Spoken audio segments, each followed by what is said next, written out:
Around Baltimore. Okay, and that's, I have no idea what that I've seen like. roadkill when you hit a snake and it goes up on the back of the motorcycle tire and then it's thrown onto the road.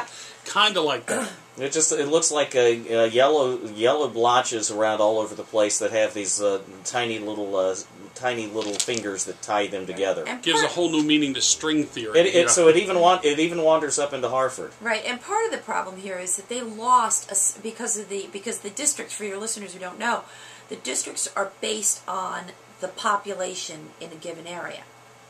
So in rural areas, the district is going to be a little larger, and in more urban areas, the district geographically will be a little smaller. Baltimore City lost population, hence they lost a state senator. Mm-hmm.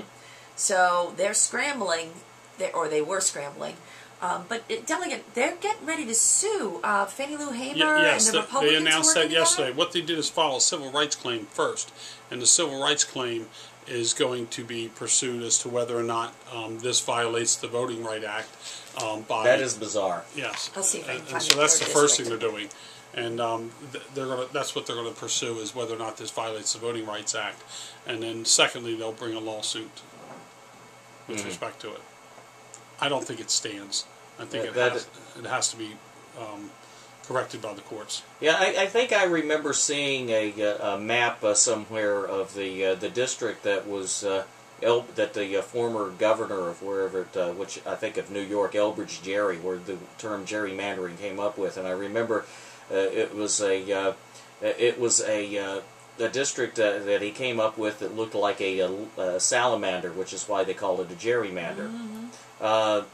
A salamander is something that makes sense compared to this that I just saw. That is bizarre looking. Yes. Yeah, I'm not even sure. I mean, it just looks like random splotches that they threw together. It's not even. I mean, one version of that map that I saw early on, I could have said it looked like a rough spiral, but it doesn't even look like that anymore. Mm. So I don't know what to tell you, but.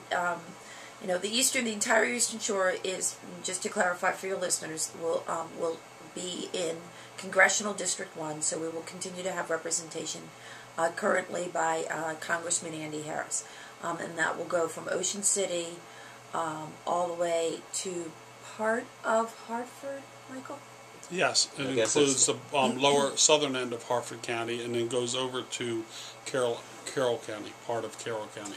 But you'd be happy to know that the expert that O'Malley paid to make sure that his map was in compliance came out, last night, and said that none of these other maps were going to be legal. His expert, who he hired, is not an attorney. I was cracking up. Yeah, they hired an expert who had no legal experience to make a determination as to whether or not it's following what the law requires. Mm. It was a big article in the paper. He lambasted it. Like, well, okay, great, but you don't know the law. I mean, you may know some law, but yeah, we're gonna have a good time with this. So.